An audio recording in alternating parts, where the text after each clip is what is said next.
Students, पिछली video में अपन ने देखा था कि बल किसे कहते हैं और फंडामेंटल फोर्सेज ऑफ नेचर यानी प्रकृति के मूलभूत बल कौन कौन से, जिसमें से 4 अपनों ने बताए थे। जिसमें पहला था गुरुत्वाकर्षण बल, फिर विद्युत चुंबकीय बल, तीसरा था प्रबल नाभिकीय बल और चौथा दुर्बल नाभिकीय बल, जिसको अपने डिटेल में देख चुके हैं। उन चारों में अपनों ने बताया था कि सबसे दुर्बल जो होता है वो गुरुत्वाकर्षण बल होता है। गुरुत्वाकर्षण बल अपने को वहीं अनुभव होता है जहाँ बड़े पिंड हो, जैसे पृथ्वी बहुत बड़ा पिंड है, सूर्य, चंद्रमा, उस केस में अपने को गुरुत्वाकर्षण बल फील होता है, अदरवाइज अपने महसूस नहीं कर पाते हैं। फोर्स का जनरल फॉर्मूला F = ma होता है। m किसी वस्तु का द्रव्यमान और a उसमें त्वरण। इसके साथ साथ इसके मात्रक अपनों ने देखे थे कि mks में इसका मात्रक होता है न्यूटन और cgs में इसका मात्रक अपनों ने बताया था डाइन, और 1 न्यूटन में 10⁵ डाइन होते हैं। ये भी अपने देख चुके थे, 1 न्यूटन में 10⁵ डाइन होते हैं। ठीक है, आज अपने जो करने जा रहे हैं वो इसके आगे के फोर्सेज है। आगे के बल कौन कौन से हैं, बलों के प्रकार देख रहे थे, उनमें से 4 अपने कर चुके हैं जो कि प्रकृति के मूलभूत बल है। इनके अलावा भी कई बल हैं, उनको अपने देखते हैं। तो इसके आगे नेक्स्ट अपने पास आता है ससंजक बल। उससे पहले एक चीज़ और देखें, 2 टाइप्स में बांटा जाता है बलों को, संपर्क बल और असंपर्क बल, contact force and non contact force.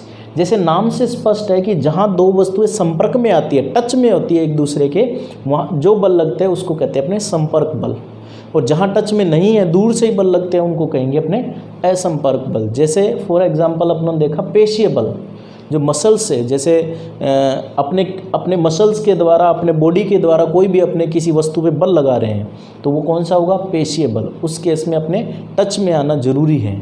उसी प्रकार घर्षण बल तभी लगता है जब 2 वस्तुएं संपर्क में आई, अदरवाइज घर्षण बल नहीं लगता। इसका मतलब ये बल और ये बल कौन से हैं, संपर्क बल, कॉन्टैक्ट फोर्स का एग्जाम्पल है। सिमिलरली नॉन कॉन्टैक्ट फोर्स की बात करें तो विद्युत चुंबकीय बल, जैसे चुंबक है, लोहे के कणों को आकर्षित करती है, तो दूर है तो ही उनपे बल लगता है। 2 आवेश है, अगर दूर दूर है तो भी उनमें बल लगता है, संपर्क में आना मस्ट नहीं है। इसी प्रकार गुरुत्वाकर्षण बल, जैसे कहें कि ये इसको ड्रॉप करें अगर अपने इस डस्टर को, तो नीचे जा रही है, यानी कि इस पर गुरुत्वाकर्षण बल लगता है जब ये संपर्क में नहीं है तब भी।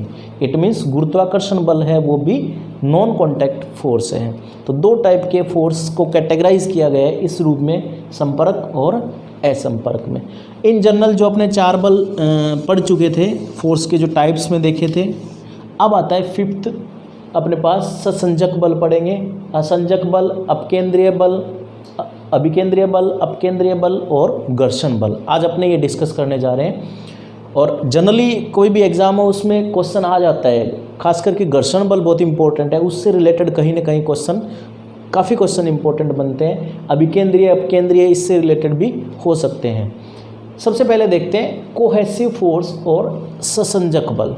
ससंजक बल क्या होता है कि एक ही पदार्थ, अगर अपने लें कोई भी पदार्थ ले लेते हैं, एक ही पदार्थ के अणुओं के मध्य लगने वाला बल, एक ही पदार्थ के अणुओं के बीच लगने वाला जो फोर्स होता है उसी को अपने कहते हैं ससंजक बल। कोहेसिव फोर्स, एक ही पदार्थ के अणुओं के बीच लगने वाला बल, इसको कहेंगे अपने कोहेसिव बल फोर्स या ससंजक बल।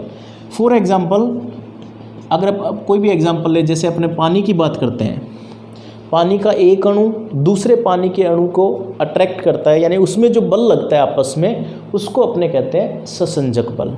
ठोसों में ससंजक बल सबसे ज़्यादा होता है क्योंकि बाउंड होते हैं, वो ससंजक बल के कारण ही होता है, और गैसों में ये सबसे कम होता है। इसका मतलब पदार्थ एक ही होना चाहिए। जैसे कोई भी पदार्थ ले लो, जैसे मैंने जल का एग्जाम्पल दिया, पानी का एग्जाम्पल दिया, पानी का एक अणु है, वो पानी के दूसरे अणु पर जो बल लगाता है, जो आकर्षण बल लगता है, उसको अपने कहेंगे ससंजक बल या कोहेसिव फोर्स। इसके ऑपोजिट अगर अपने चलें, यहाँ लिखा है अपने एक ही पदार्थ के अणुओं के मध्य लगने वाला बल।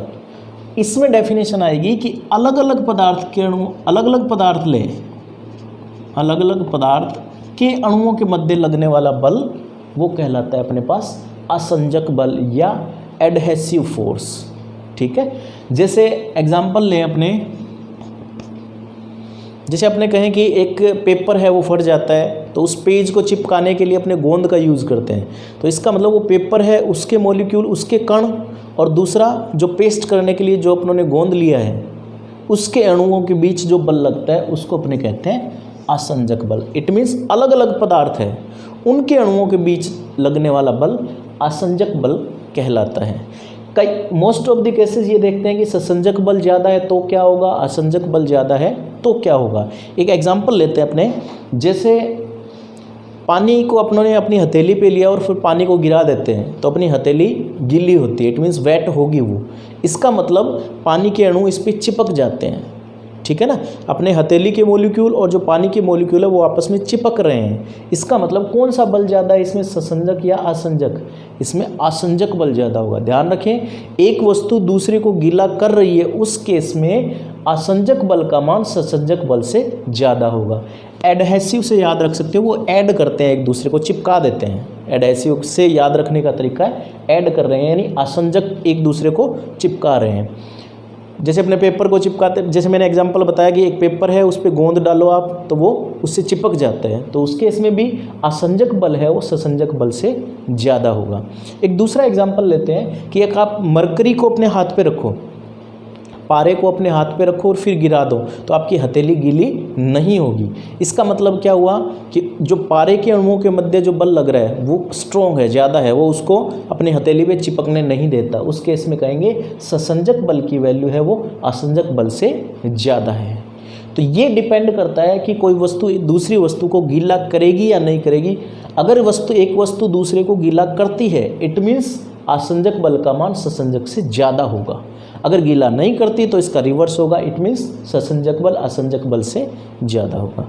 ठीक है, अब अपने देखते हैं नेक्स्ट अभिकेंद्रीय और अपकेंद्रीय बल। इन दोनों बलों की काफ़ी चर्चा होती है, कई सारे एग्जाम्पल अपने देखेंगे कि अभिकेंद्रीय बल क्या है और अपकेंद्रीय बल क्या है।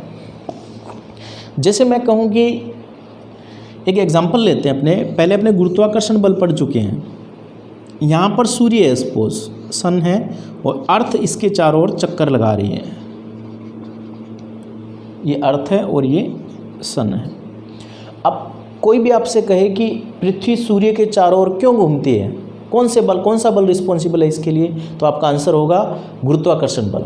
ये बात ठीक है, गुरुत्वाकर्षण बल यानी इन दोनों के बीच जो गुरुत्वाकर्षण बल लग रहा है वो रिस्पॉन्सिबल है, ठीक है।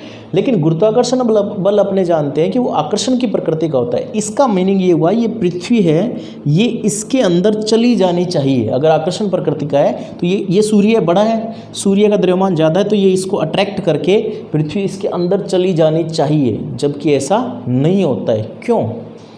इसके लिए इसका रीज़न मैं बताऊँ उससे पहले एक चीज़ बता दूँ कि कोई भी वस्तु अगर वर्ताकार पथ में घूमती है, दुनिया में कोई भी वस्तु वर्ताकार पथ में तभी घूम सकती है जब उसके पास आवश्यक एक बल हो। वो कौन सा बल हो? अभिकेंद्रीय बल।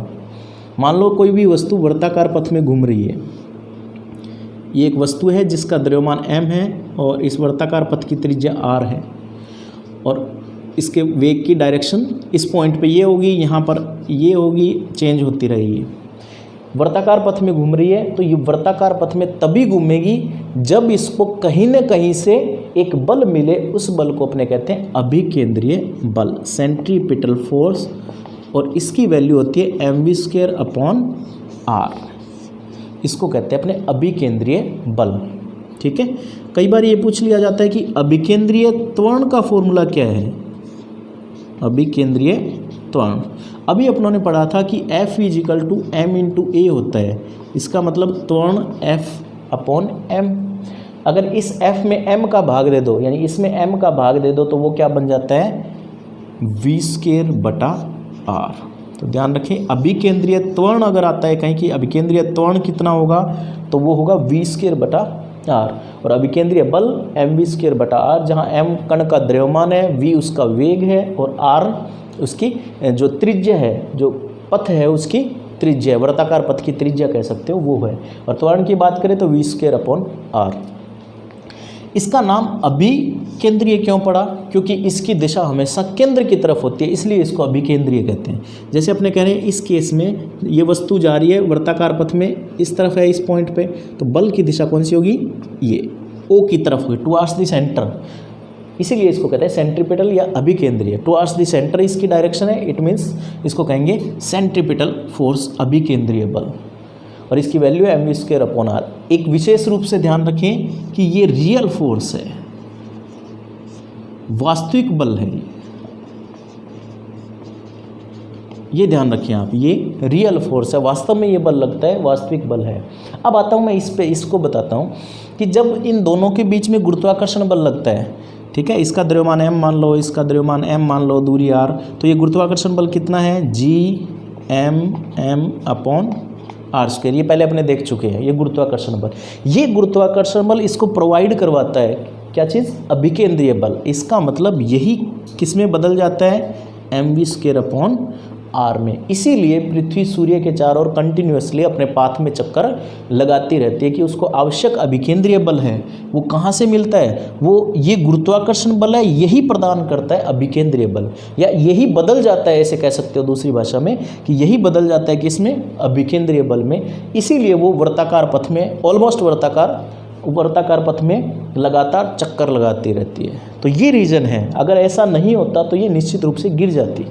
ठीक है, तो ये अपने पास आता है अभिकेंद्रीय बल। और बहुत सारे एग्जाम्पल है, जैसे अपने कहें कि कोई भी इलेक्ट्रॉन है वो नाभिक के चारों ओर चक्कर लगाता है। नाभिक के अंदर प्रोटॉन और न्यूट्रॉन होते हैं और इलेक्ट्रॉन बाहर डिफरेंट ऑर्बिट में चक्कर लगाते हैं। तो यहाँ भी नाभिक के और इसके बीच में, नाभिक में आवेश कौन सा होता है? प्रोटॉन। न्यूट्रॉन तो है उदासीन, इसका मतलब नाभिक धनात्मक आवेशित है, इलेक्ट्रॉन ऋणात्मक आवेशित है। इन दोनों के बीच जो विद्युत बल लगता है ये प्रोवाइड करता है अभिकेंद्रीय बल। तो ये भी किसके कारण पॉसिबल है? अभिकेंद्रीय बल के कारण ये पॉसिबल हो पाया है। और भी इसके बहुत सारे एग्जाम्पल है, जैसे किसी मोड़ पर अपने जाते हैं, किसी मोड़ पे, अपने रोड पे कई बार देखा होगा आपने, सड़क का एक किनारा उठा होता है, इस तरह से जहाँ मुड़ रहे होते हैं वो किनारा उठा होता है, उसको कहते हैं सड़क में बंकन, इंग्लिश में कहते हैं बैंकिंग ऑफ रोड। रोड का उठा होना वो इसीलिए उठाया जाता है कि आवश्यक जो अभिकेंद्रीय बल है, पर्याप्त अभिकेंद्रीय बल घर्षण बल से उसको मिल सके, इसीलिए उसका एक किनारा उठा दिया जाता है और इजीली अपने मोड़ पे निकल जाते हैं। एक लिमिट से ज़्यादा अगर स्पीड किसी मोड़ पे अपनी है, स्पीड पे जब भी अपने जा रहे हैं मोड़ पे तो अपनी स्पीड कम करते हैं अपने। अगर स्पीड बहुत ज़्यादा कर देंगे तो क्या होगा? वो अपनी गाड़ी है वो बाहर की तरफ फिसल जाएगी। इसका मतलब उसको जो आवश्यक अभिकेंद्रीय बल मिलना चाहिए, पर्याप्त बल मिलना चाहिए, वो नहीं मिल पाएगा और वो स्किड कर जाएगी, जिसे अपने एक्सीडेंट कहते हैं, बाहर की ओर फिसलना कहते हैं। तो ये सारे के सारे एग्जाम्पल अपन देखे हैं वो किसके हैं? अभिकेंद्रीय बल। अभिकेंद्रीय बल का फॉर्मूला ये है mv²/r। अभिकेंद्रीय त्वरण की बात करें, इसको अपने AC से लिखते हैं जनरली, तो v²/r। और ये रियल फोर्स है, वास्तविक बल है। और ये कई सारे इसमें एग्जाम्पल अपन देखें अभिकेंद्रीय बल, राइट। अब आते हैं अपने पास दूसरा अपकेंद्रीय बल। ये बल आभासी बल है, आभासी बल, ठीक है। फिक्टिशियस फोर्स भी कहते हैं इसको, फिक्टिशियस फोर्स, आभासी बल या इमेजिनरी फोर्स भी कह देते हैं इसको। आभासी शब्द क्यों यूज़ करते हैं? एक्चुअल में ये एक भ्रम है। एक्चुअल में ये बल किसी फ्रेम ऑफ रेफरेंस की वजह से लगता है, या यूं कह लो, एक एग्जांपल देता हूँ उससे आपको क्लियर होगा। जैसे मान लो कि एक कार है, उसमें आप जा रहे हो, यहाँ पर आप इस कार में यहाँ बैठे हो, ठीक है, और कार इस दिशा में त्वरित गति कर रही है, उसका त्वरण ए है। त्वरित गति का मतलब है कि उसका वेग लगातार बढ़ रहा है। ये मान लो आप स्टार्ट किया आपने गाड़ी को, कार को, और स्पीड बढ़ाते गए उसकी, और आपके हाथ में एक सिंपल पेंडुलम है, एक सिंपल पेंडुलम आपने हाथ में ले लिया। इस तरह से आप जहाँ बैठे हो सुंदर सी कार में, यहाँ पर एक सिंपल पेंडुलम आपने हाथ में लिया है। तो क्या वो पेंडुलम स्टेशनरी रहेगा, स्थिर अवस्था में रहेगा क्या? सोच के देखिए, कार इस दिशा में जा रही है, स्पीड लगातार बढ़ाते जा रहे हो आप, और पेंडुलम आपने हाथ में ले रखा है, तो निश्चित रूप से वो पेंडुलम सीधा नहीं रहेगा। वो कहाँ जाएगा? वो इस तरह से पीछे की तरफ चला जाएगा, पीछे की तरफ उसमें बैंड हो जाएगा, कुछ ना कुछ पीछे की तरफ दोलन होगा उसमें। पीछे की तरफ क्यों गया ये, सोच के देखिए। ये तो सीधा रहना चाहिए, अगर कार रुकी हुई है या नियत वेग से चल रही है तो पेंडुलम बिल्कुल सीधा रहेगा, लेकिन उसका वेग बढ़ रहा है लगातार, यानी त्वरित गति है, तो ये पेंडुलम पीछे हो जाएगा हल्का सा पीछे। अब देखिए कार तो जा रही है इस दिशा में, पीछे की तरफ बल किसने लगाया, किसके कारण लगाया, तो ये रीज़न है इसका। एक पढ़ते हैं अपने जड़त्व, न्यूटन का प्रथम नियम आपने पढ़ा होगा जड़त्व, उसमें कोई भी वस्तु है वो अपनी स्थिति में रहने की कोशिश करती है। तो एक्सीलरेटेड मोशन के कारण, त्वरित गति के कारण इस तरफ एक आभासी बल लगा है, और वो किसके कारण लगा है, इसको कहते हैं अपने, जैसे अब आप अंदर बैठे तो आपको कहेंगे ऑब्जर्वर, ऑब्जर्व करने वाला है ऑब्जर्वर, जिसको अपने प्रेक्षक कहते हैं हिंदी में। जब प्रेक्षक की त्वरित गति होती है, प्रेक्षक की त्वरित गति होती है, तभी ये बल अपने को महसूस होता है, ठीक है, तभी ये बल की उत्पत्ति होती है, ये कह सकते हो प्रेक्षक की त्वरित गति के कारण। इसीलिए अपने इसका नाम दिया है कि ये फिक्टिशियस फोर्स है, आभासी बल है, कि कोई बाहर अगर व्यक्ति बैठा है मान लो, या जिसकी गति त्वरित नहीं है, उसको ये कभी भी बल महसूस नहीं होगा, ठीक है। इसका एक एग्जांपल और देता हूँ मैं आपको, उससे और ज़्यादा क्लियर होगा। जैसे एक झूला आता है राउंड वाला, इस तरह से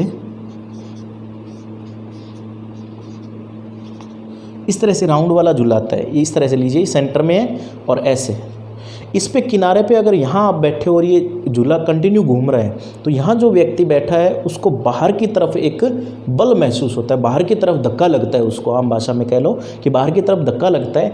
ये धक्का किस वजह से लगा है, इसी को कहते हैं अपने अपकेंद्रीय बल। और इसका मुख्य कारण क्या है, इस प्लेटफॉर्म की, इस झूले की त्वरित गति, इसकी त्वरित गति के कारण बाहर की तरफ एक फोर्स लगता है, उसको अपने कहते हैं अपकेंद्रीय बल, ठीक है। तो इस झूले की गति ये अपकेंद्रीय बल का उदाहरण है। और भी कई उदाहरण है, जैसे मौत का कुआं आपने देखा होगा, बड़ा अच्छा लगता है देखने में, रिस्की भी खूब रहता है, लेकिन उसमें कम्प्लीटली फिजिक्स है। फिजिक्स एक ऐसा सब्जेक्ट है जो डेली लाइफ में हर जगह आप उसको कोरिलेट कर सकते हो, और फिजिक्स को जितना कोरिलेट करोगे आप, उसके जोड़ोगे, उस कनेक्शन करोगे उस घटना से, अच्छे से समझ आएगी आपको, अच्छे से याद भी होगी। इस झूले की बात करते हैं अपने, तो उसमें भी कौन सा बल लग रहा है, अपकेंद्रीय बल लगता है, ठीक है। इसके अलावा आपके मौत के कुएं में भी अपकेंद्रीय बल का कंसेप्ट है, वो लगता है। इसके अलावा जैसे दही है, दही से मक्खन निकालते हैं, ठीक है, मिक्सी वगैरह में मक्खन निकालते हैं, उसमें भी रोटेट करवाते हैं अपने, रोटेट करवाते हैं तो वो मक्खन बाहर की तरफ आ जाता है, मदानी जिसको कहते हैं, उसमें भी ये कंसेप्ट है। तो दही से मक्खन का निकालना, इसमें भी ये सेंट्रीफ्यूगल फोर्स काम में आता है, सेंट्रीफ्यूगल फोर्स। और इसकी डायरेक्शन जिसे अपनों ने बताया अभिकेंद्रीय बल है, उसकी दिशा ये होती है, अपकेंद्रीय बल होता है उसकी दिशा इसके विपरीत होती है। इसका परिमाण, इसकी वैल्यू सेम होती है, अभिकेंद्रीय बल और अपकेंद्रीय बल का फॉर्मूला सेम ही होता है, कहीं चेंज नहीं है, बस डायरेक्शन ऑपोजिट है। ये रियल फोर्स है, ये इमेजिनरी फोर्स है, ये वास्तविक बल है, ये आभासी बल है। अभिकेंद्रीय बल की दिशा केंद्र की ओर होती है, और अपकेंद्रीय का मतलब है इसकी दिशा बाहर की तरफ होती है। तो ये आता है अपने पास कंसेप्ट अभिकेंद्रीय बल और अपकेंद्रीय बल, जिसमें अभिकेंद्रीय बल अपनों ने बताया वास्तविक बल, ये बल आभासी बल। इसमें न्यूटन के नियम वैलिड है। एक चीज़ ध्यान रखें, जैसे मैंने बताया कि ये एक्ट कब करेगा फोर्स, ये एक्शन में कब आएगा, जब प्रेक्षक जो है वो खुद त्वरित गति करता हो, ठीक है ना, यानी उसकी गति त्वरित गति है, यानी वेग बढ़ रहा हो या घट रहा हो, उस केस में, या वेग की दिशा चेंज हो रही है, तीनों चीज़ें हो सकती है, उस केस में अपकेंद्रीय बल काम में आता है। तो ये अपने पास आता है अभिकेंद्रीय और अपकेंद्रीय बल। नेक्स्ट आता है अपने पास फ्रिक्शनल फोर्स, यानी कि घर्षण बल। बहुत इंपॉर्टेंट है घर्षण बल। जैसे मैंने बताया, इनसे रिलेटेड कहीं ना कहीं एक क्वेश्चन बनता ही बनता है, चाहे 11th क्लास की बात करें, चाहे रीट एग्ज़ाम की बात करें, रीट में डेफिनेट यहाँ से एक क्वेश्चन फोर्स से आता ही आता है। अब आता है अपने पास घर्षण बल, फ्रिक्शनल फोर्स, फ्रिक्शन कह देते हैं इसको, फ्रिक्शन, ठीक है।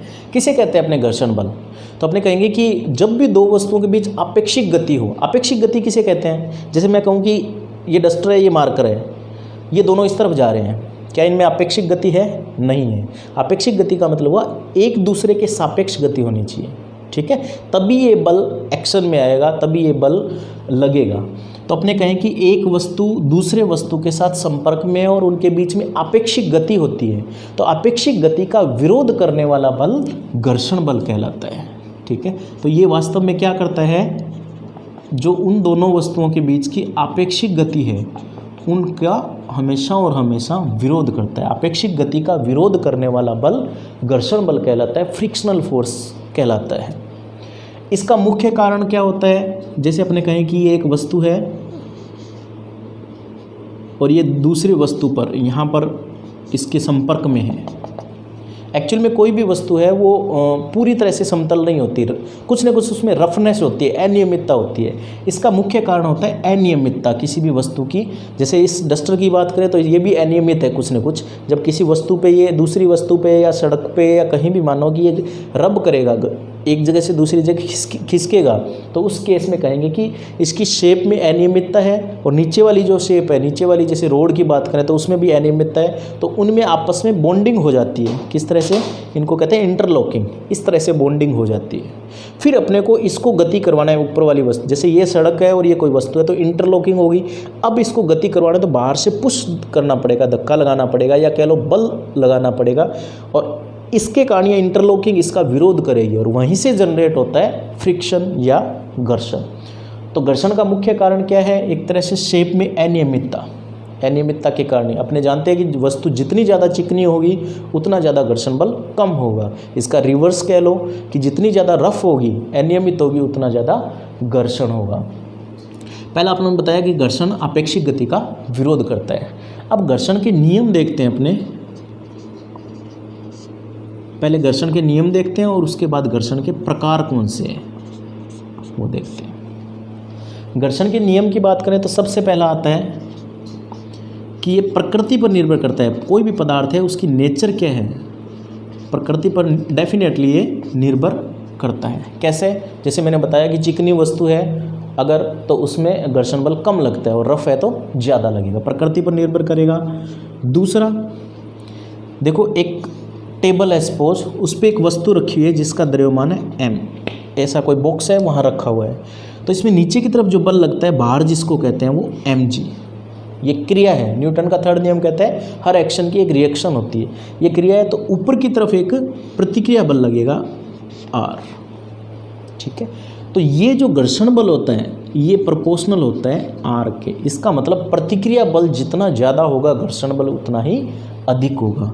इसको जनरली Fs से लिखते हैं, Fs मैक्सिमम। ये अपने आगे देखेंगे कि Fs मैक्सिमम क्या है, ठीक है। यहाँ पर आप ले लो स्टैटिक फोर्स, स्टैटिक फ्रिक्शन कहते हैं इसको। स्थैतिक घर्षण बल का अधिकतम मान प्रतिक्रिया बल के समानुपाती होता है। इसको अगर रिमूव करें अपने तो μs(r), और μs एक कांस्टेंट है जिसको घर्षण गुणांक कहते हैं अपने, फ्रिक्शनल कांस्टेंट, घर्षण गुणांक। इस μs को कहेंगे घर्षण गुणांक। अलग अलग सतह के लिए इसकी वैल्यू अलग अलग होती है।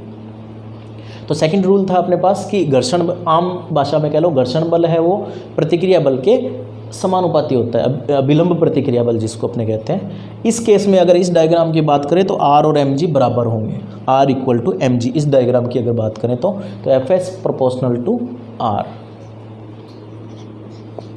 थर्ड अपने पास आता है कि ये बहुत इंपॉर्टेंट है, थर्ड वाला एग्जाम में अक्सर पूछते हैं कि किसी वस्तु के क्षेत्रफल पर घर्षण निर्भर नहीं करता है। ये ध्यान रखें, बहुत इंपॉर्टेंट लाइन है ये। किसी भी वस्तु के, किसी एक वस्तु की बात कर रहे हैं अपने, जैसे मैं कहूँ कि इस डस्टर की बात करें, अगर आप रोड पे या कहीं इसको मूव करवा रहे हो, इस ऐसे गति करवाओ तो क्षेत्रफल कॉन्टैक्ट जो एरिया है वो ज़्यादा है, ऐसे गति कराओ कॉन्टैक्ट एरिया कम है, लेकिन दोनों केसेज में घर्षण बल सेम होगा। इसका मतलब ये हुआ कि घर्षण बल किसी एक वस्तु की बात कर रहे हैं अपने, उस क्षेत्रफल पर निर्भर नहीं करता। इसे अपने कहते हैं घर्षण बल का जो थर्ड रूल है। थर्ड, फर्स्ट, सेकंड कोई भी हो सकता है, लेकिन ये एक रूल है और मोस्ट इंपॉर्टेंट रूल में से एक है कि घर्षण बल किसी वस्तु के क्षेत्रफल पर निर्भर नहीं करता है। तो ये जनरल रूल आते हैं जिसको अपने कहते हैं घर्षण के नियम। बहुत इंपॉर्टेंट नियम है, इनको आपको ध्यान में रखना है। अब आता है घर्षण के प्रकार कौन कौन से हैं, टाइप्स ऑफ फ्रिक्शन कौन कौन से हैं। तो मुख्य रूप से इसमें अगर देखें प्रकार में तो पहला आता है अपने पास स्थैतिक घर्षण, स्थैतिक घर्षण इसको कहते हैं इंग्लिश में स्टैटिक फ्रिक्शन। और सेकंड आता है अपने पास गतिक घर्षण, काइनेमेटिक फ्रिक्शन। ठीक है, kinematic friction and static friction.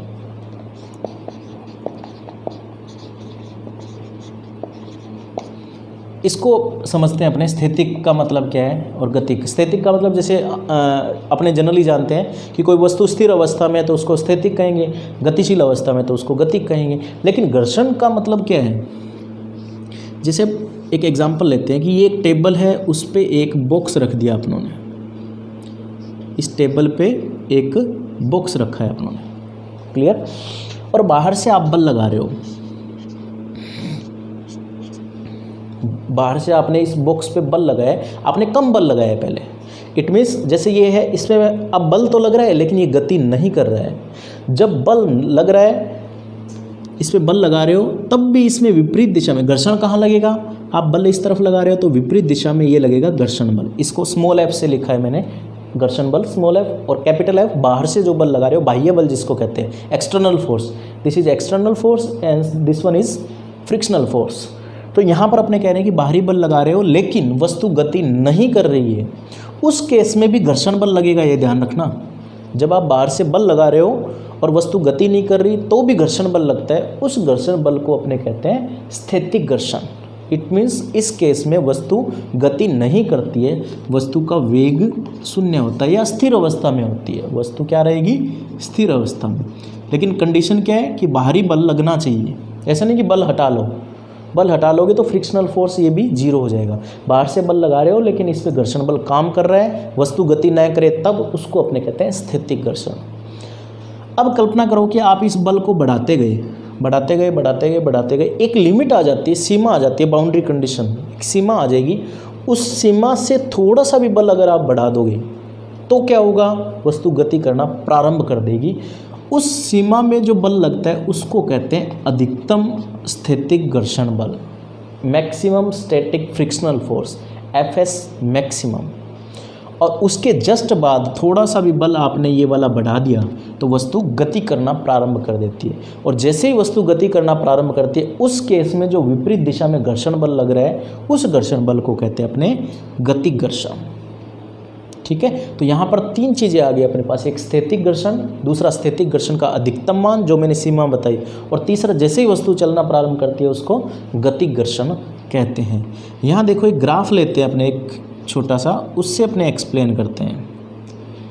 यहाँ लेते हैं घर्षण बल, जिसको जनरली एफ से लिखते हैं अपने, और यहाँ लेते हैं अपने बाह्य बल, कैपिटल एफ, बाहरी बल। ठीक है, बाह्य बल लेते हैं। इसमें जो ग्राफ आता है उससे काफ़ी चीज़ें क्लियर हो गई आपके।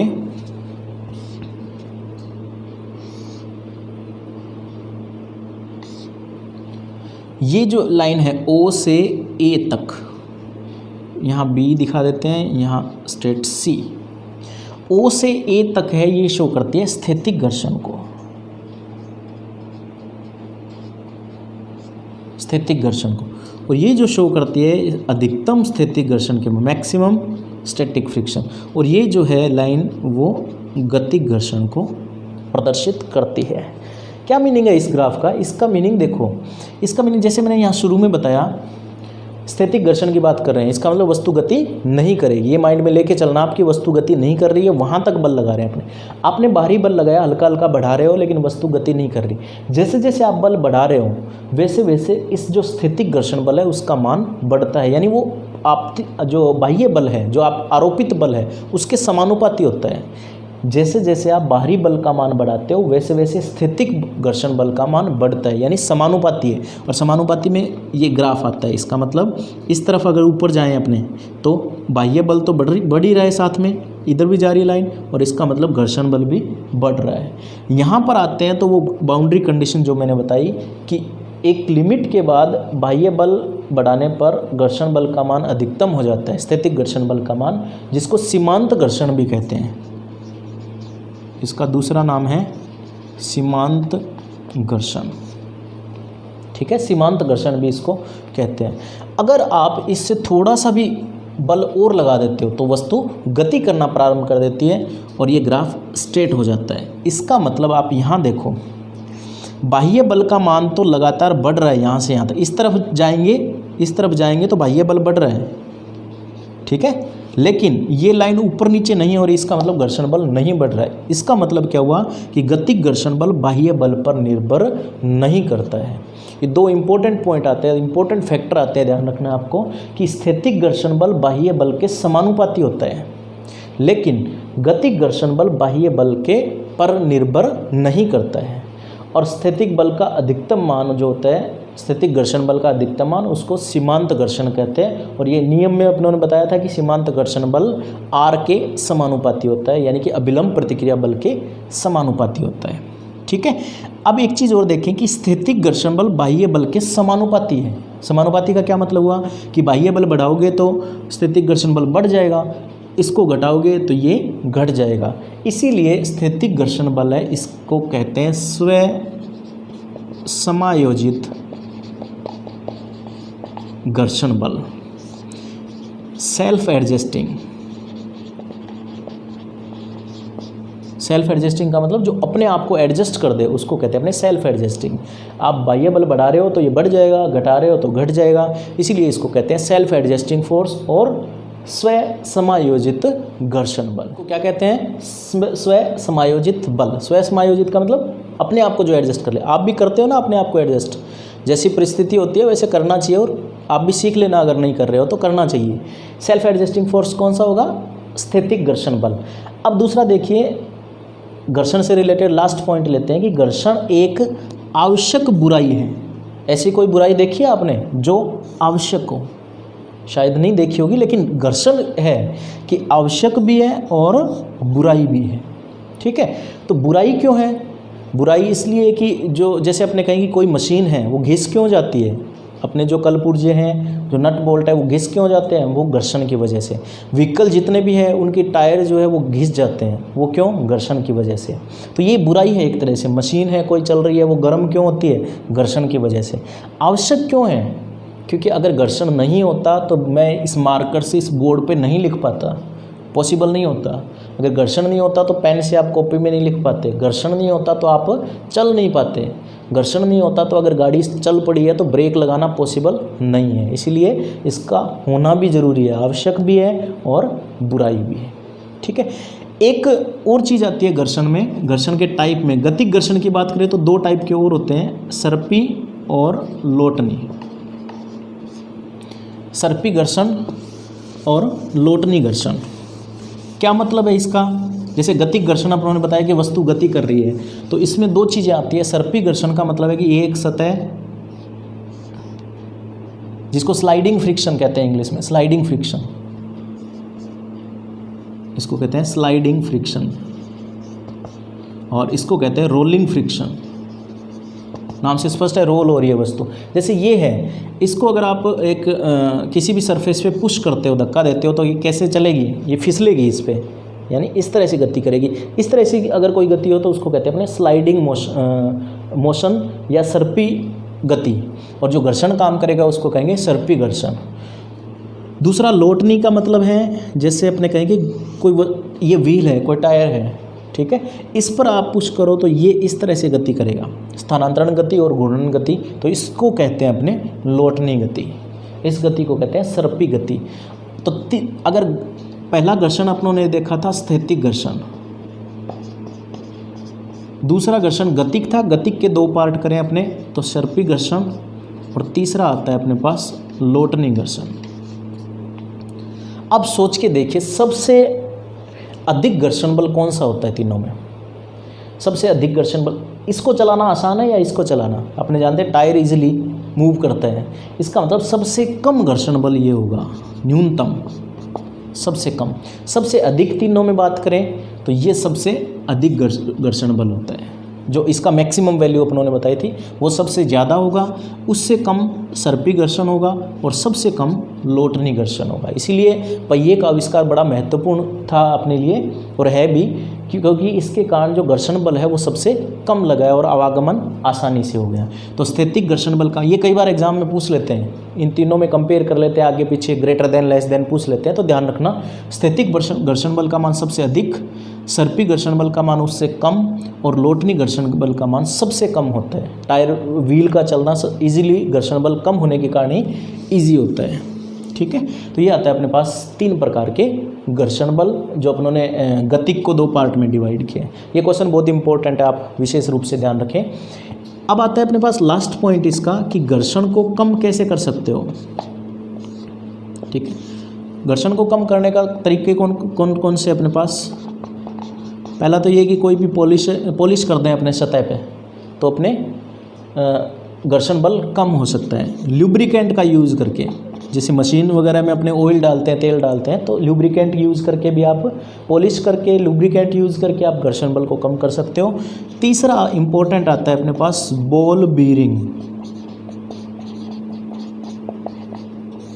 बॉल बीरिंग एक्चुअल में क्या करता है कि सर्पी घर्षण है उसको लोटनी में कन्वर्ट करता है। ठीक है, इसमें क्या होता है, जैसे हर व्हीकल में, जैसे साइकिल से बात करो, बाइक की बात करो, साइकिल में आपने देखा होगा इस तरह से यहाँ छोटी छोटी मेटल की गोलियाँ होती है बेरिंग में और ग्रीस लुब्रिकेंट भरा होता है इसमें। ठीक है, तो जो सर्पी घर्षण है उसको किस में कन्वर्ट करता है, वो लोटनी में, और लोटनी घर्षण अपने जानते हैं सबसे कम होता है। तो ये जो मेटल की गोलियां और लुब्रिकेंट फिल किया होता है इसी को कहा जाता है बॉल बेरिंग। तो घर्षण बल को कम करने के ये मुख्य 3 तरीके अपने पास, पॉलिश करके, स्नेक से और बॉल बेरिंग से। तो स्टूडेंट्स, आई होप आपको अच्छे से समझ आया होगा। इस वीडियो को लाइक करें, शेयर, ज़्यादा से ज़्यादा शेयर करें और सब्सक्राइब तो आपको करना ही है।